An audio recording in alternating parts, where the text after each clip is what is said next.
ያዕቆብ ምዕራፍ 4 ከቁጥር 11 እስከ 12 ያለውን ብቻ ነው የምናየው ዛሬ። እነዚህ አብረን ሁላችንም እናነበዋለን። በጌታ በኢየሱስ ክርስቶስም አነበዋለሁ። ያዕቆብ ምዕራፍ 4 ከቁጥር 11 ጀምሮ ያለውን። ወንድሞቼ ሆይ እርስ በርሳችሁ አትወነጃጀሉ።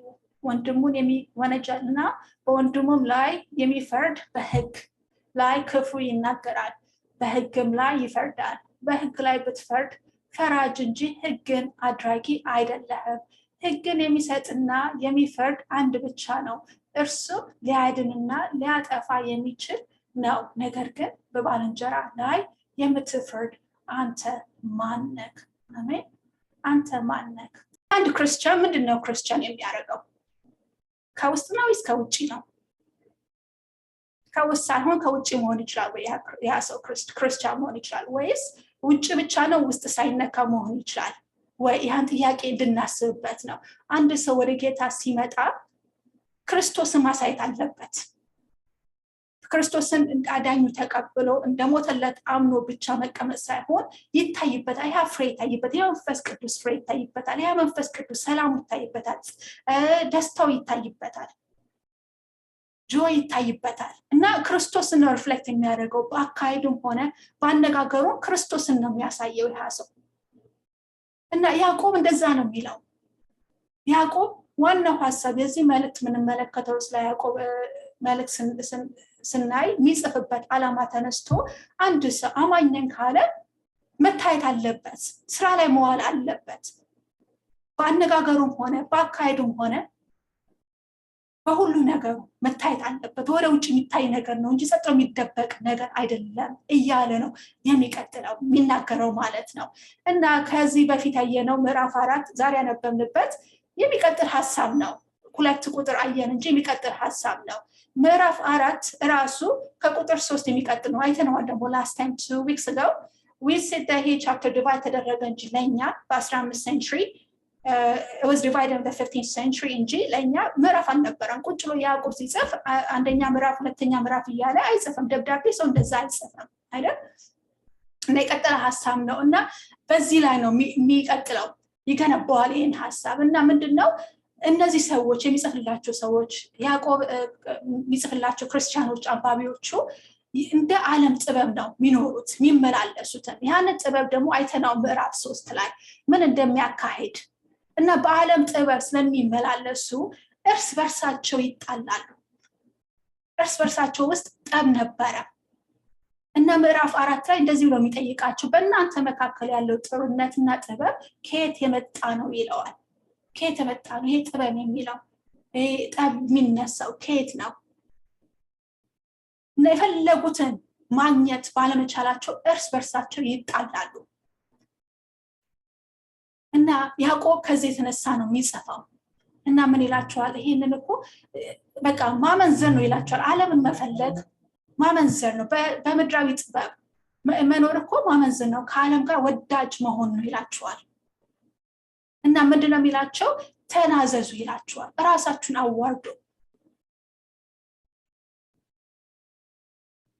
ከኃጢአታችሁ ተጸጸቱ፣ ተመለሱ፣ የእግዚአብሔር ጸጋ እንድትቀበሉ እያላቸው ይለምናቸዋል። ከዛ አንስቶ ነው ይቀጥላል። እንደገና አዲስን ነገር እንመለከታለን። ደስ የሚለው ይሄ መልእክት ምንድነው? እነዛ ሰዎች እንደኛ ሰዎች ናቸው። በአሁን ሰዓት ይሄንን ስንመለከተው 2 ቁጥር ነው የምንመለከተው። ራሳችንን እንመልከት። ያው በአሁን ሰዓት ያለችን ቤተክርስቲያን እንደሚያሳየን እውነት ሁሉ ነገር እስከዛሬ ሳየነው ምዕራፍ ሁሉ ያየናቸው ነገር በእኛ ህይወት ውስጥ የሚታዩ ነገሮቹ ይሄ ጀለስ የሚባለውን ነገር፣ ፌቨሪቲዝም ማሳይ፣ ሰው ላይ መናገር፣ መሳደብ የሚባሉ ነገሮች እያንዳንዱን አይተናል። እና ከየት እንደሚነሳ ምንጩን ራሱ እያየ ነው ያዕቆብ እየተናገረ ነው ያለው። እና ዛሬም እግዚአብሔር ይናገረናል። ልባችንን ከፍተን እግዚአብሔር ዛሬ ምንድነው የምትናገረኝ? የሌላ ሰውን ነገር ታውት ዛሬ በቃ ለዛ ሰው ተናገረ አንበል። እኔም ሳጠናው ሳነበው ለራሴ ነው የምመለከተው። ይሄ ነገር እውነት በውስጥ ያለ ወይ እያልኩ ነው የመረመርኩ ነው ማጠና የነበረው። እና ራሳችን ልባችን ከፍተን እንቀበለው። እግዚአብሔር ዛሬ ምንድነው የምትናገረው? ምክንያቱም እነዛ ሰዎች ልክ እንደኛ አማኞች ነበር። ጌታ የሚያውቁ ሰዎች በክርስቶስ ኢየሱስ ደም የታጠቡ ናቸው። ነገር ግን የመንፈስ ቅዱስ ፍሬ አይታይባቸውም ነበር። በመካከላቸው ጠብ ነበር፣ ክርክር ነበር፣ መገዳደል ድረስ የሚያስኬድ ድረስ ነበር። ዛሬ ደግሞ ሁለቱን ሐሳብ እንመለከታለን። ሌላ ጠብ ደርሶባቸው ነበር። ምንድነው እሱ? እዛው ቁጥር 11 ላይ እናንብበው። ምንድነው የሚለን? ወንድሞች ሆይ እርስ በርሳችሁ አትወንጃጀሉ። እንደሚለው አትወንጃጀሉ።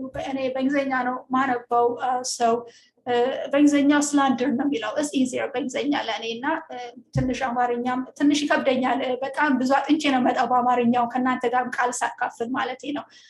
እና ይሄ ስላንደር የሚለው ምንድነው? በእንግሊዝኛው giving false testimony against our brothers and sisters። በቃ በውሸት አንድ ሰው ላይ መናገር ወይ መክሰስ በሉት። እዚህ ላይ አትወንጃጀሉ ይለዋል። መካሰስን በሉት። በቃ በአንድ ወንድም ላይ ወይም እህት ላይ በሉት። እዚህ ላይ ወንድሞች የሚለው እንደገና የምናየው ክርስቲያኖች እንደሆኑ በጌታ እንዳሉ ነው። እኛ በጌታ ያለን ሁላችንም እህትና ወንድሞች ነን። እና የአንድ ሰውን ስም ማጥፋት ነው እዚህ ላይ የምናየው መጀመሪያ ላይ። እና ይሄኛው ደግሞ ትእዛዝ ነው። በአንዳንድ ቦታ አለ እግዚአብሔር ትእዛዝ ነገር አለ፣ ኮምፕሮማይዝ ማናደርገው ነገር አለ። ይሄ ምርጫ አይደለም። ይሄ ቀጥታ የሆነ ትእዛዝ ነው። አትወንጃጀሉ፣ አትካሰሱ ነው። like God is not giving us an option። ይሄ ነገር ከፈለኩ አደርጋለሁ ከፈለኩ አላደረኩም የሚል ነገር አይደለም። ይሄ ትእዛዝ እግዚአብሔር ትእዛዝ ነው እና እናየዋለን። እና ሁለቱም ክፍልም ቢሆን የምንመለከተው ትንሽ ነገር አይደለም። በጣም ትልቅ ያለው ሐሳብና ጥበብ የሚገኝበት ነገር ነው። በጣም ቤተክርስቲያንን በቃ ዲቫይድ የሚያደርግ ዲስዩኒቲ የሚያመጣ ጥላቻ የሚያመጣ ነገር ነው። ትዳርን የሚያፈርስ የሰውን ቢዝነስ የሚያፈርስ ነገር፣ እርስ በርሳችን ባለን ነገር እግዚአብሔር ሙሉ ለሙሉ እንዳይባርከን የሚይዝብን ነገር፣ አንዱ ከአንዱ ነው ይበልጣለው እያለ አንዱ ጸጋ ስለወከት ለምለሱ እንደዛ ሆነ። ይሄ በምድራዊ ጥበብ መመላለስ ማለት ነው። ምድራዊ ጥበብ ምንድነው ካለን በዓለም እንኳን ስንመለከተው ምንድነው? አንድ ሰው ሰክሰሱ ለመሆን ሲፈልግ መብለጥ እንዳለበት ለያን ነገር እንደምንም ብሎ መያዝ አለበት። ተጋሎም ሆነ ዋሽቶም ሆነ as long as he made it to the top successful ነው የሚለው ያ ሰው። እንዴት እንደደረሰ የኋላውን ነገር ሰው አይመለከትም፣ ግን የያዘው ነገር መለከት። እግዚአብሔር ግን እንደዛ አይደለም።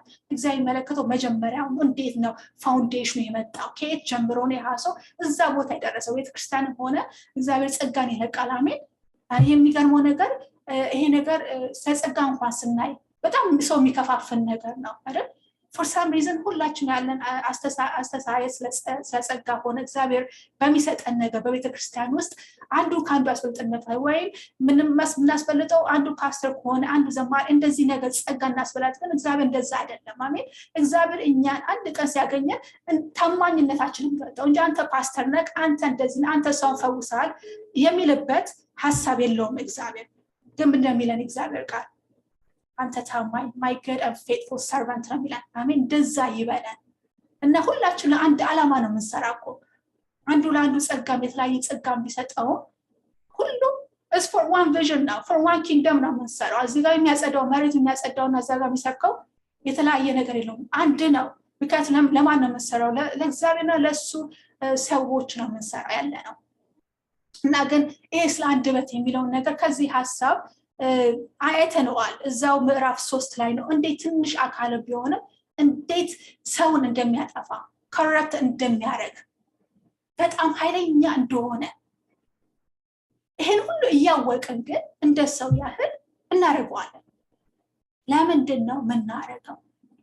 ለምንድን ነው እርስ በርሳችን እንጣላለን? አሁን ማወራው ስለ ዓለም አይደለም፣ ሌላ ነገር አይደለም ማወራው። እዚህ ላይ እኔ የምናገረው ስለ ቤተክርስቲያን ጌታን የምናውቅ ሰዎች ምንድነው የሚያጣላል? እና ያዕቆብ ስለዛ ነው የሚናገረው።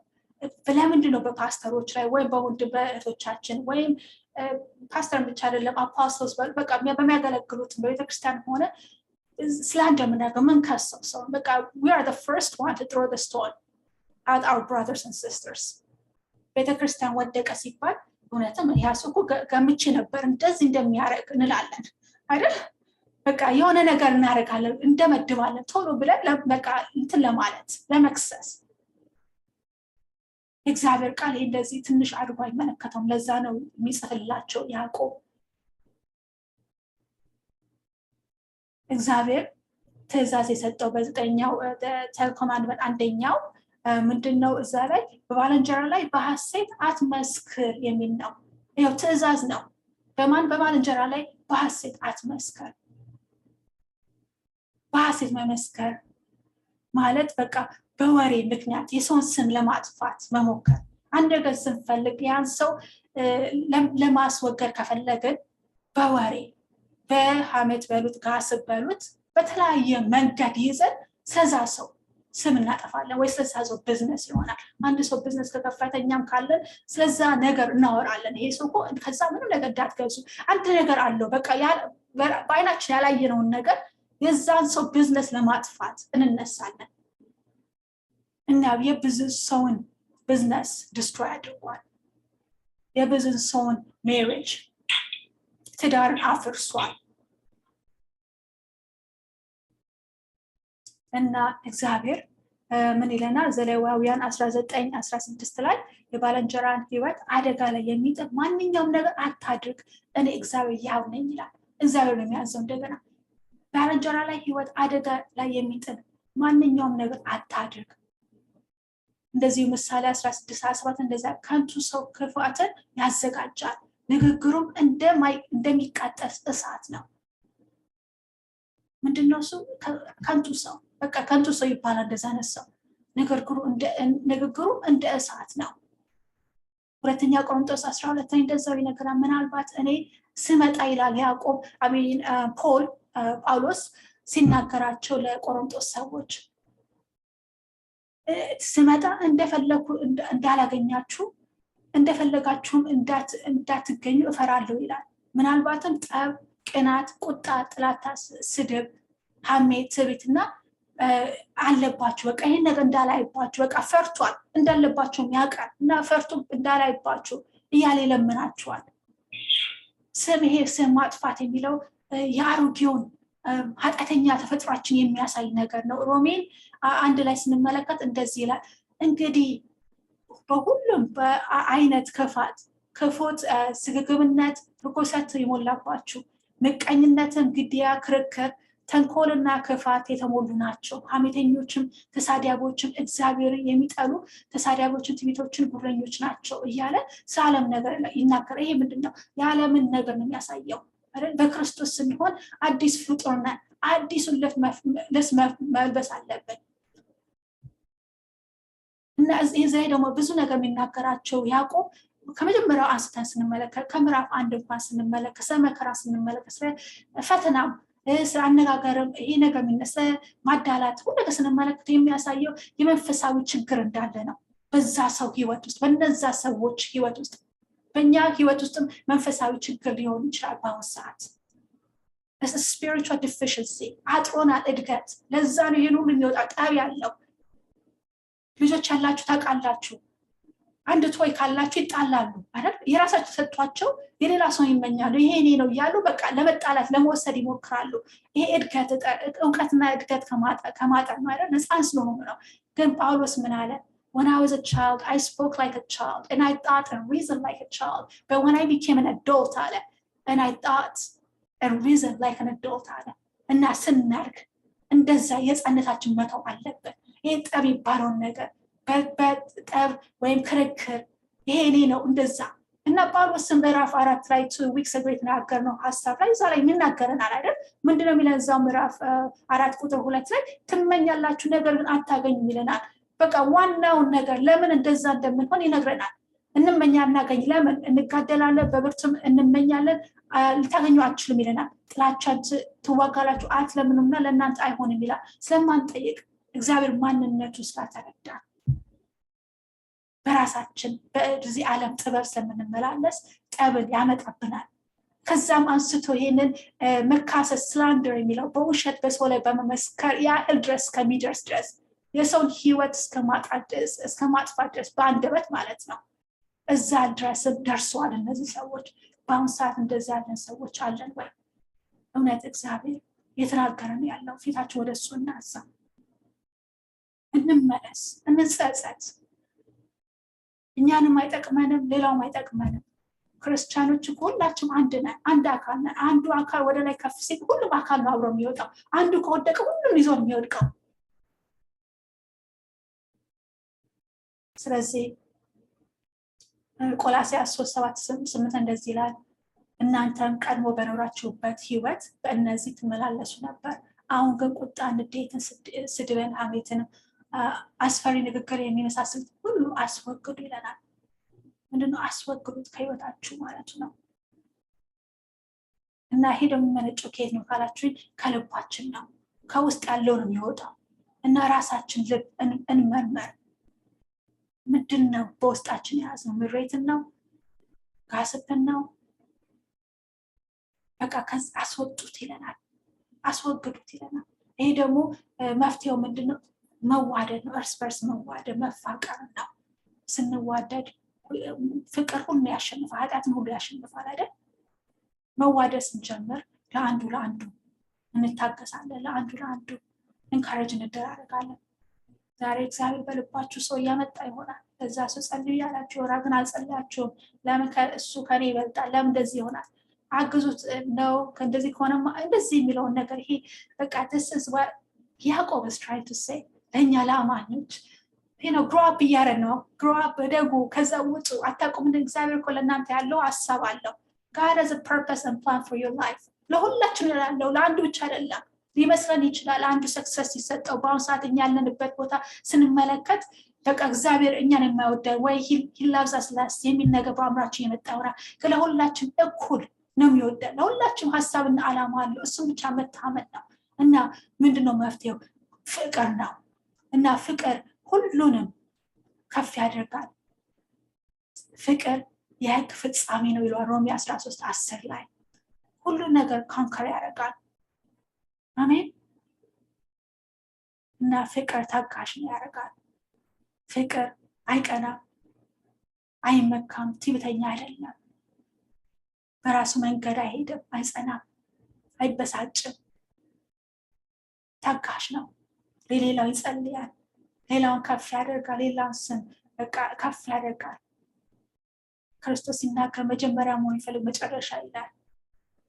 እና ፍቅር ለሌሎች መልካምን ነገር ይፈልጋል።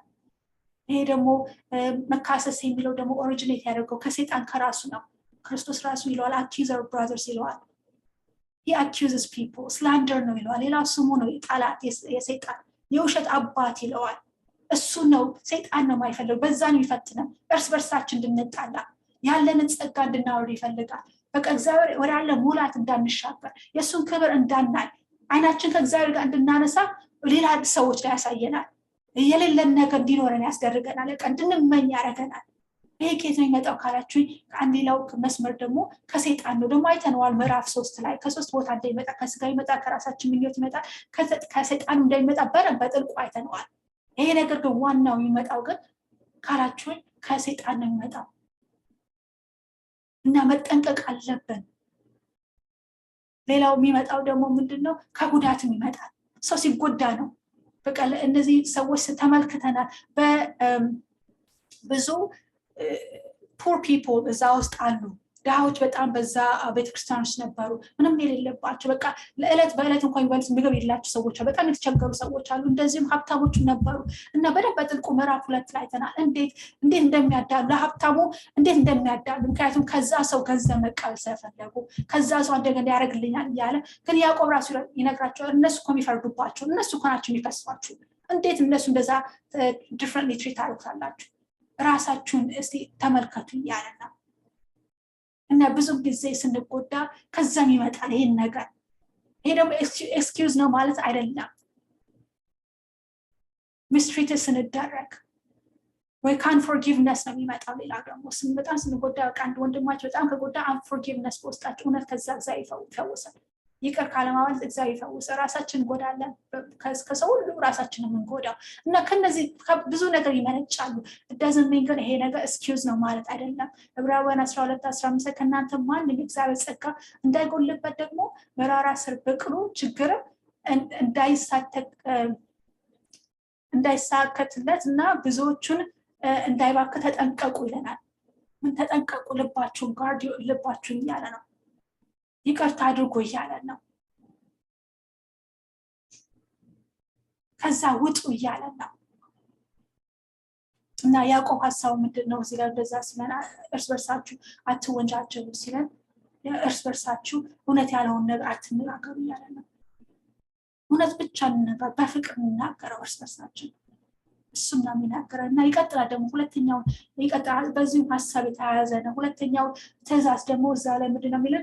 ወንድሙን የሚወድና በወንድሙ ላይ የሚፈርድ በሕግ ላይ ክፍ ይናገራል ይላል። ሁለተኛው ደግሞ ስለ ፍርድ ነው የሚናገረው። እዚህ ላይ ምንድነው? ወንድሙን የሚፈርድ ይለናል። ይሄ ፍርድ የሚለው በጣም እግዚአብሔር በመጽሐፍ ቅዱስ ውስጥ ብዙም ጊዜ ኮንደም ያደርገዋል። ሁላችንም እናውቀዋለን። ማቴዎስ 7:1 ላይ አትፍረዱ ይለናል። do not judge so that you will not be judged ይለናል። እና ሁላችንም ይሄን እናውቀዋለን፣ ግን በደንብ ግልጽ ማድረግ ፈልጋለሁ። ከኮንቴክስቱ ውጪ ነው ሰው ሁሉ የሚጠቀመው፣ ሁሉም ሰው የሚጠቀመው ያን ቴክስት አማኙም በላል አማኙም ሆነም አንድ ነገር ሲሆን do not judge ነው የሚለው። እና እዚህ ላይ ያዕቆብ ምን ማለት የፈለገው አትፍረዱ የሚለውን ምንድን ነው? አትፍረዱ የሚለው ሶስት ሐሳቦችን እናያለን። አትፍረዱ የሚለውን he's not trying to say these things when he say do not judge። እነዚህ ሶስት ነገሮች መጀመሪያ ሶስት ነገሮች የማይላቸውን ነው የምንመለከተው። አትፍረዱ የሚለን አንደኛው ሐሳብ የማይለው ምክንያት ምንድነው? የጽድቅን ፍርድ አፈራረድን አይደለም እዚህ ላይ የሚያወራው። ምንድነው ያልኩት? የጽድቅን ፍርድ አፈራረድ አይደለም። ክርስቶስ እንኳን በጽድቅ ይፈርድ ነበር በምድር ላይ እያለ። እኛ የተጠራነው ትክክለኛውና ውሸትም ሆነ ስህተትን መለየት መቻል አለብን። እግዚአብሔር ቃሉን ሰጥቶናል። በእግዚአብሔር ቃል በቃ እግዚአብሔር ቃል መልካምና ክፉን ትክክለኛ ሐሰተኛው መሆኑን መለየት ነው መፍረድ የኛ ኃላፊነት ነው። እሱም ደግሞ በጽድቅ በእግዚአብሔርኛው ነው more I know righteousness judgment ይለዋል።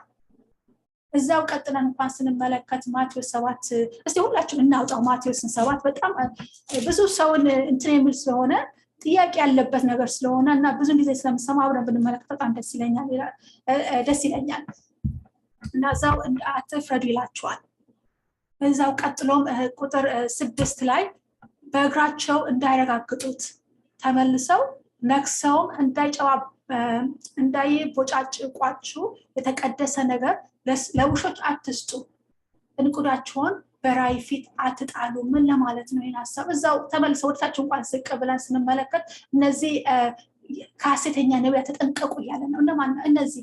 እዚህ ላይ ይነግራቸዋል። በእግራቸው እንዳይረጋግጡት ተመልሰውም ነክሰውም እንዳይቦጫጭቁት የተቀደሰውን ለውሾች እንኳን ይላቸው። በጣም የተረገመ ነገር በዛን ጊዜ ውሾች ማለት በጣም እንደ ስድብ ነው የምናየው አይደል? በአሁኑ ሰዓት ማንም ሰው ውሻ አይባልም፣ ግን በቃ እንደዛ እያለ ምሳሌ የሚሰጠው እና እነዚህ ሐሰተኞችን ከነሱ ተጠንቀቁ።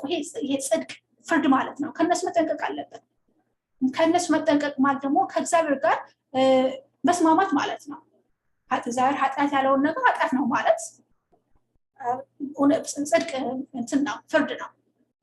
አንድ ሰው ገዳይ ነው ወይ አመንዛሪ ነው ከተባለ ኃጢአት መቆም አለብን እንጂ ሰጥለ ዞር ማለት የለብንም። እሱ ስንመለከት እና አንደኛው እዚህ ላይ ያዕቆብ ስለ ፍርድ ሲናገር ስለዚህ ጽድቅነት ፍቅር ጽድቅነት ፍርድነት አይደለም የሚናገረው።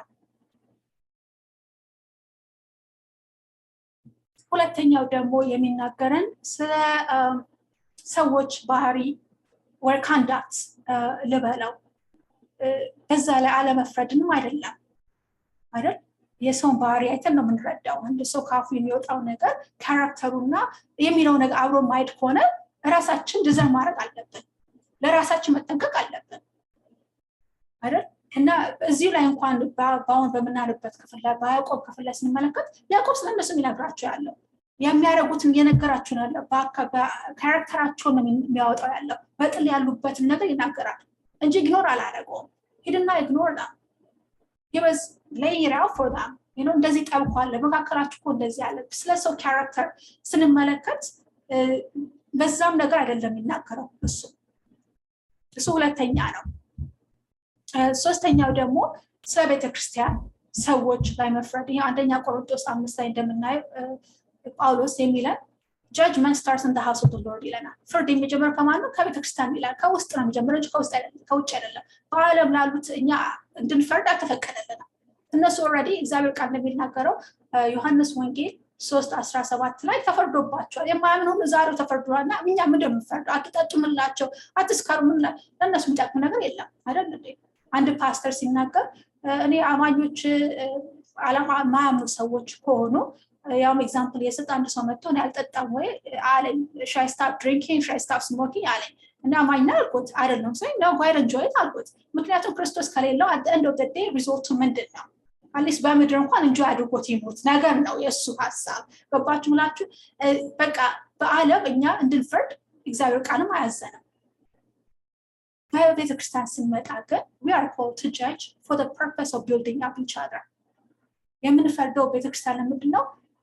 ለመጣል አይደለም፣ ለማስወገድም አይደለም፣ ለማንጻት ነው። እርስ በርሳችን እንድንገባ like to build up each other, to edify each other። እርስ በርሳችን ካለንበት እንድንነሳ፣ አንዱ ከወደቀ አይዞህ ወንድሜ ብለን እንድናነሳው፣ ካላወቀም እንድናስተካክለው።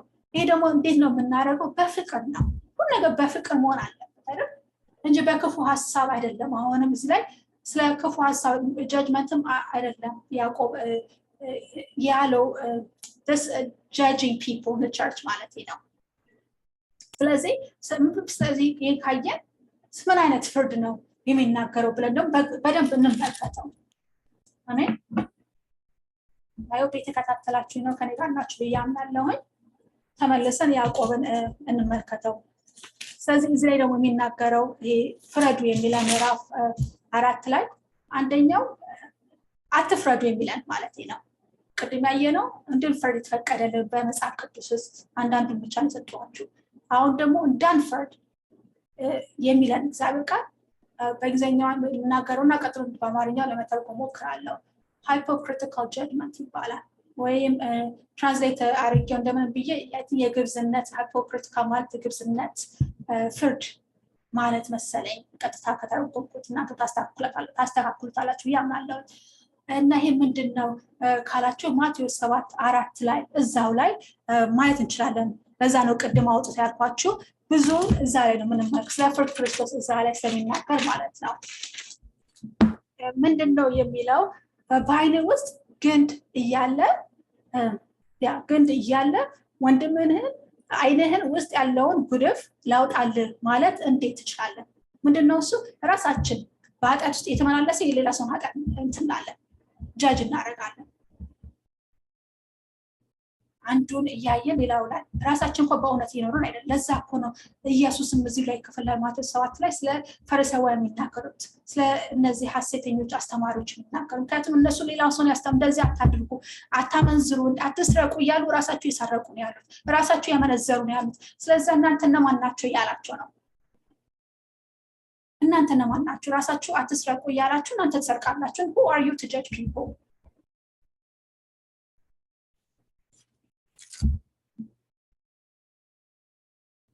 ራስ ስታደርገው ከእግዚአብሔር ፍርድ የምታመልጥ ይመስልሃልን ይለናል ሮሜ 2:3 ላይ። አታናመልጥም እኮ ከዛ ፍርድ፣ ራሳችን ላይ ነው የምናመጣው። በፈረድንበት ነው ራሳችን የሚፈረድበት። ስለዚህ በሌላው ላይ የምትፈርድ ሰው አንተ ራስህ ታደርገዋለህ ወይ? በዛ መፍረድ የለብንም። እንደዛ ከሆነ መፍረድ የለብንም። ራሳችን ወርጌውት ይወጣል ማለት ነው። ሁለተኛው ደግሞ ሻሎ ጃጅመንት የሚለው ወይም የሰውን ፊት አይቶ መፍረድ፣ ምንም ነገር ስለዛ ሰው ሳናቅ፣ ማንነቱ ሳናቅ፣ ፋክቱን ሳናቅ፣ እውነቱን ሳናቅ ባለባበሱ አይተን ያ ሰው እንደዚህ ነው ብለን መፍረድ። ያ ሰው ሌባ ነው ብዙም እዚህ አሜሪካ የምንኖር ካለን ብዙ ሚስኮንሰፕሽን ምስታይፕ አለ። ስፔሻሊ በጥቁሮች አይደል? ጥቁሮችን አይተን እነሱ ሌቦች ናቸው እንደዚህ ይላሉ። በቃ ሀገሩ እንደዛ ነው የተሰራው እና በዛ ሰው እንደዛ አለ። ግን ሰው ከውጭ አይተነው በመልኩ ሳይሆን በአቋቋሙ ሳይሆን በካሎር በአለባበሱ ስለዘነጠ ብቻ ጥሩ ሰው ብለን ጀጅ ማድረግ የለብንም። እውነትን ነገር ይዘን ወይም በሚዲያ በምንሰማውን ነገር በደንብ ቨሪፋይ ማድረግ አለብን። ኒውስ እንኳን ስናዳምጥ ከየት ነው የመጣው? ሶርሱ ከማን ነው የመጣው? የሚናገረው ሶርሱ እንኳን ማን ነው? ያ ሰው እውነተኛ ካራክተር አለው ወይ? እግዚአብሔር ፍቅር አለው ወይ? ለዛ ሰው የሚከሰው ሰው የሚፈርድ ሰው የራሱ ሰው ምን አይነት ሰው ነው ሚለው እንኳን እሱ ያስጠይቃል። ብዙም ጊዜ ኮርቱ ሲገቡ እነዚህ ዊትነስ ተብሎ የሚጠሩ ካራክተራቸው ራሱ ይጠየቃል። ካራክተራቸው ጥሩ ካልሆነ they're not a good witness እነሱ ራሳቸው የሚሰርቁ ከሆነ እና witness ሆኖ ሌላ ሰው ካመጡ ይሄን ነው ብዙ ጊዜ የሚያወጣ የፓስቱን ያወጣሉ እና ካራክተር በቃ እውነተኛ የዛን ሰው ማንነት በቃ እንደና ያረጋናል አንድ parable ኢየሱስ የሰጠው ሁላችንም እናውቀው ያቺኛዋ ሴት አልባስጥሮስ ሽቶ በእግሩ ስር የሰበረችው ነው ክርስቶስ እንደምታውቁት ክርስቶስ ከሳይመን ከሚባለው ከፈሪሳውያን ጋር ከአብሮ ገብቶ ከነሱ ጋር ይበላ ያለ እቺ ሴትዮ መታ በእግሩ ስር ያንን ሽቶ ሰብራ እግሩ ስታጥብና ስታለቅስ እናያለን ግን ምንድነው ያለው ሳይመን the የጋበዘው ሰው ያችን ሴት ያለ ይሄ ሰው ነብይ ቢሆን ኖሮ አለቆ የነካችው ሴት ማን እንደሆነች ደግሞ ምን አይነት ሴት እንደሆነች ኃጢአተኛ ናት እኮ ብሎ ፈረደባት ያቺ ሴት እኮ እንደዛ የሆነችው ክርስቶስ ይቅር ያላት ሴት ናት ሁሉ ነገሯ ይቅር ተብሎላታል በአሁን ሰዓት ሰው እየፈረደን ይሆናል በቤተክርስቲያን አይተን የዛ ሰው አለባበስ አይተን ፈርደናል ያ ሰው እኮ እንደዚህ የሆነ ሰው አለባበሱ ክለብ አድሮ የመጣ ሰው አናውቅም ስለዛ ሰው ወይም እግዚአብሔር ጠርቶት ይሆናል ሊሆን ይችላል ሌላ ቦታ ሆኖ ነገር እግዚአብሔር ጠርቶት መርቶት ቤተክርስቲያን እግዚአብሔር ለውጦት ልቡን ነክቶት ያመጣው ሰው ነው እንደዛ ነው እቺ ሴት ልቧን ነክቶ ቀይሮ እንደዛ የሆነችለት ሴት ለክርስቶስ ፈረዱ በማየት ያቺኛው ሴት ብዙ ጊዜ ሰዎች እንደዛ ነው በቃ that's who we judge from the past አንድ ነገር ካረገ ነገም እንደዛው ነው ብለን ፈርዳለን ተቀይሮ ያ ሰው እግዚአብሔር ይቅር ብሎለት አዲስ ሰው ሆኖ መጥቶ እንኳን አለቆም ያንን በቃ ይሄ ሰው እንደዛ ነው ብለን እንይዘዋለን በቃ እንደማይቀየር ሰው እንደዛ እግዚአብሔር አይፈቅድልንም ሌላው ደግሞ unforgiving judgment ይባላል ይቅር የማይባል ፍርድ እግዚአብሔር ይቅር ያለው ሰው ይቅር አንልም እኛን እንኳን እግዚአብሔር ይቅር ብሎን ሌላ ሰው እንፈርዳለን ሌላም parable ክርስቶስ የተናገረው አለ ማቴዎስ 18:21 እስከ 30 ሄዳችሁ ማንበብ ትችላላችሁ ይሄ ዕዳ ያለበት አገልጋይ ትዝ ይላችኋል ክርስቶስ ምን እንዳለ አገልጋዩም ያለበትን ዕዳ መክፈል ሳቃተው ራሱን ሚስቱን ልጆቹን ንብረት ሁሉ ለመሸጥ በቃ ጌታ አዘዘው ጌታ እንዲከፍል አዘዘው በዛን ጊዜ አገልጋዩም እግሩ ላይ ወድቆ ታገሰኝ ማለት ጀመረ በቃ አለቀሰ በዛ በጌታው ፊት ያለብኝ ዕዳ ሁሉ እከፍላለሁ ሲለመነው ጌታም በጣም አዝኖለት ማረው ዕዳውንም ትቶለት አሰናበተው ይለናል ከዛም አገልጋዩ ምን አረገ የአገልጋዩ ከጌታው ፊት እንደወጣ ከሌላ ሰው ከሱ የተበደረው ሰው ጋር 100 ዲናር ይለዋል but I think that's like መጽሐፍ ቅዱስ $1 million ነገር ነው ትራንስሌት ያደርገው በጣም ብዙ ገንዘብ የተበደረው ከሱ የእርሱ ዕዳ ያለበትን አገልጋይ ባልንጀራው አግኝቶ እንቃርጎ በመያዝ ያለብን ዕዳ ክፈልልኝ አለው ባልንጀራው አገልጋዩን ከፊት ወድቆ the same thing አለ ታገሰኝ እከፍልሃለሁ ብሎ ለመነው ነገር ግን ሊታገሰው ፈቃደኛ አልነበረ ያለበትን ዕዳ እስኪ ከፍለው ድረስ ወይኒ ቤት እስከሚሄድ ድረስ እስር ቤት አስገባው የሆነውን ሁሉ ሰዎች አገልጋዮችን በጣም አዘኑና ሄደው ሁኔታውን በሙሉ ለጌታቸው ነገሩት በዚህ ጊዜ ጌታ አገልጋዩን አስጠርቶ እንዲህ አለው አንተ ክፉ አገልጋይ እንደዛ ነው የሚለው አንቺ ክፉ አገልጋይ ሰውን ይቅር ማለት እንዴት ያቅትሻል እኔ ይቅር ያልኩሽ ያን ሁሉ ዕዳ ይቅር ብዬሽ አንድ ሰው እንኳን ነገር ስለበደለሽ ይቅር ማለት አቃትሽ እና ምን አንተ ክፉ አገልጋይ እኔ እንደማርኩ አንተ ባልንጀራህን ልትምር አይገባም ነበር በቁጣም ያለበትን ዕዳ ከፍሎ እስኪጨርስ ድረስ ይላል ለአሳራዎች አሳልፎ ሰጠው እና ምንድነው the point of the story ምንድነው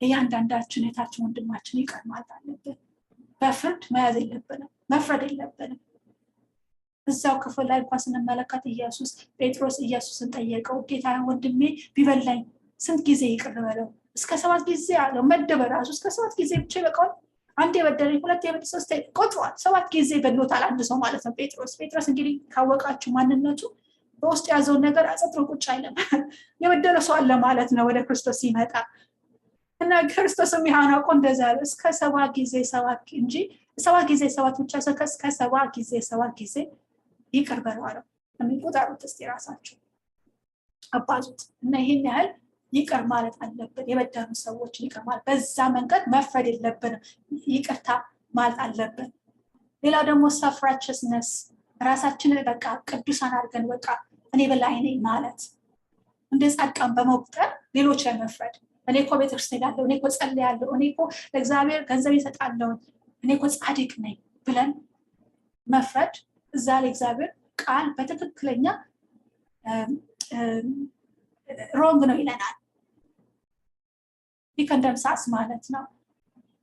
ክርስቶስ እንደዚሁም ሌላ ምሳሌ ይሰጠናል። በፈሪሳዊና በታክስ ኮሌክተር በቀራጩ ሰው መካከል የታየው ሁለቱም ቤተክርስቲያን ሄዱ ሲጸልዩ ፈሪሳዊው ምን አለ? እኔ እኮ አለ አላመነዘርኩም፣ ምንም አላረኩም፣ ቤተክርስቲያን ሄዳለሁ፣ መባ ይሰጣለሁ እያለ ራሱን በቃ ወደ ላይ ከፍ ማድረግ ጀመረ። ታክስ ኮሌክተሩ ግን ምን ይለናል? ራሱን ዝቅ አድርጎ ልቡ ደረቱን እየበታ እኔ እኮ ኃጢአተኛ ነኝ እያለ እያለቀሰ ይቅርታ እግዚአብሔር ሆይ ይቅርታ ማረኝ እያለ ማልቀስ ጀመረ። ታዲያ ይላችሁ ማን ነው እግዚአብሔር ይቅር ያለው? ማነው ጻድቅ ሆኖ የታየው እዚህ ላይ? ፈሪሳውያን ነው ወይስ ቀራጩ ሰው? ስለዚህ ጻድቃን ነን ብለን እኔ ምንም ኃጢአት የለኝም ብለን መፍረድ አንችልም፣ የኛ ቦታ አይደለም። ሌላው ደግሞ የውሸት ፍርድ ማለት ነው። አንትሩ የሆነ ከእውነት የራቀ ፍርድ ስህተት ነው። መጽሐፍ ቅዱስ በሐሰት መመስከር በግልጽ ይከለክልናል። እዛ ምሳሌ 19:5 ሐሰተኛ ምስክር ቅጣት አያመልጥም ይላል። ውሸትም የሚነዛው ሳይቀጣ አይቀርም ይላል። ምንድነው? አናመልጥም ከውሸት። እውነት እግዚአብሔር ይቅር በለን። እግዚአብሔር አሁን የምናገረው ወይም ያዕቆብ ሊናገር የፈለገው ነገር እኛ ሊከሰር አይደለም፣ ወደ እግዚአብሔር ወደ እውነተኛው እንድንመጣ ነው፣ እንድንመለስ ነው፣ ለራሳችን ነው። ያዕቆብ ይመክረን ያለው እግዚአብሔር የሚናገረን በአሁኑ ሰዓት እና ወደ ክፍላችን እንመለስ እና ስለዚህ ምንድነው የሚለን ያዕቆብን ቀጥለው እየጨረስኩ ነው፣ ትንሽ ታገዙኝ፣ ኦልሞስት ጨርሰናል። ምንድነው የሚለው እዛው ካላችሁ ወንድሞ የሚወነጅልና በወንድሙ ላይ የሚፈርድ በሕግ ላይ ክፉ ይናገራል በሕግም ላይ ይፈርዳል ይላል። እና ይሄ የትኛውን ሕግ ነው የሚናገረው? እዚህ ላይ ሕግ የሚለው እንመልከተው። እዛው ራሱ ከያዕቆብ ክፍል ሳንወጣ እዛው ራሱ ነግሮናል። አንደኛ ምዕራፍ 1 ከቁጥር 25 ላይ ምለዋል? ሕግ የሚለው ፍጹም ሕግ ይለዋል፣ the law of liberty ይለዋል። ሌላው ደግሞ እዛው ያዕቆብ 2:8 ላይ በመጽሐፍ ባልንጀራህን እንደራስህ አድርግ ውደድ ተብሎ የተጻፈው ክቡር በሕግ ብትፈጽም መልካም እያደረጋችሁ ነው ይለናል። ስለዚህ ይሄንን ነው ሕግ የሚናገረው። እዚህ ላይ ምን ሰብረው ይሄንን ሕግ ነው የምንሰብረው። ሌላ ሰው ላይ ስንፈርድ ያ ሰው የምንወንጅል ከሆነ በቃ ባልንጀራችን እንደራሳችን እየወደድን አድርገን አይደለም የምንወደው፣ በቃ እየሰበርን ነው፣ ያንን ሕግ እየጣስን ነው ማለት ነው። በሌላ ሰው ላይ ስንፈርድ ሕግን እየጣስን ነው እያለን ነው፣ ራሳችንን ከሕግ በላይ እያደረግን ነው ማለት ነው። እዛ ይቀጥላል። በሕግ ላይ ብትፈርድ ፈራጅ እንጂ ሕግን አድራጊ አይደለም ይላል። ሕግን የሚሰጥና የሚፈርድ አንድ ብቻ ነው ይለናል። እርሱ ሲያድንና ሊያጠፋ የሚችል ነው። ነገር ግን ባልንጀራ ላይ የምትፈርድ አንተ ማን ነው ይላል። ሕግን ላይ በምፈርድበት በሕግ ላይ ብትፈርድ ፈራጅ እንጂ ሕግን አድራጊ አይደለም። ፈራጅ ራስን በእግዚአብሔር ቦታ አስቀምጠሃል ማለት ነው። ፈራጅ አድርገሃል። ስለዚህ ሕግን እየጠበቅን አይደለም ማለት ነው። እግዚአብሔር ያዘዘን ነገር እያደረግን አይደለም። እየታገልን ነው። Our job is to obey God, not to judge people. ስለዚህ የእግዚአብሔር ቦታ መውሰድ የለብንም። ስለዚህ እንደዛ ነው የሚጨርሰው። አንተ ማን ነህ? Who are you to judge other people? አንተ በባልንጀራ ላይ፣ አንተ በወንድምህ በእህት ላይ የምትፈርድ አጥለው የምትቀመጠው በቤተክርስቲያን አንተ ማን ነህ የምትፈርድ በሷ ላይ? እስቲ እኔ ማን ነኝ በሉ። ራሳችሁ እየጠቆማችሁ እኔ ማን ነኝ በሰው ላይ የምፈርድ? እውነት እግዚአብሔር ከዛ ቦታ ያውጣን ያስነሳል። ገላትያ 6:1 ላይ እግዚአብሔር ቃል የሚናገረን እርስ በርሳችን እንድንዋደድ ነው፣ ለወንድማችን ለእህታችን መፍትሄ እንድንሆን ነው፣ በፍቅር እንጂ እንድንፈርድ አይደለም። ይቅር እንድንባባል ነው የፈለገው። ምንድነው የሚለው ገላትያ 6:1 ላይ? ወንድሞች ቆይ አንድ ሰው በኃጢአት ውስጥ ገብቶ ቢገኝ ይላል መንፈሳዊ የሆናችሁ ይላል። ራሳችሁ እንደ ጻድቅ አድርጋችሁ የምትመለከቱ ከሆነ እናንተ በገርነት ልትመልሱት ይገባል ይላል። ያ ሰው ካለበት እንድትመልሱት። ያን ሰው እንድታነሱት የወደቀው እንድታነሱ ወንድማችሁ በኃጢአት ብቻ አይደለም ማወራው በሁሉም ቦታ ከወደቀው ወንድማችሁ ካየን የተጎዳ ሰው ካለ እንርዳው ያ ሰው እንጂ አንፈርድበት ይሄ በራሱ ያበጣው ያ ሰው ከተጸጸተ ወደ ኃጢአቱም ከተመለሰ እንገንባ አይዞህ እንበለው እናስነሳው ምክንያቱም ያ ሰው ስናስነሳው አብረን እንነሳለን ቤተክርስቲያን ስትነሳ አብረን ከቤተክርስቲያን ምክንያቱም ቤተክርስቲያን እኛው ራሳችን ነን እርስ በርሳችን እንካሬጅ ማድረግ ስንጀማመር ኢየሱስ ክርስቶስ ይከብራል ማለት ነው አሜን እግዚአብሔር ስም የተባረከ ይሁንና እዚህ ላይ እናቆማለንና የሚቀጥለው ሐሳብ ኔክስት ዊክ ከቁጥር 13 ምዕራፍ 4ን ጨርሰን 5ን ፒክ እናደርጋለን ማለት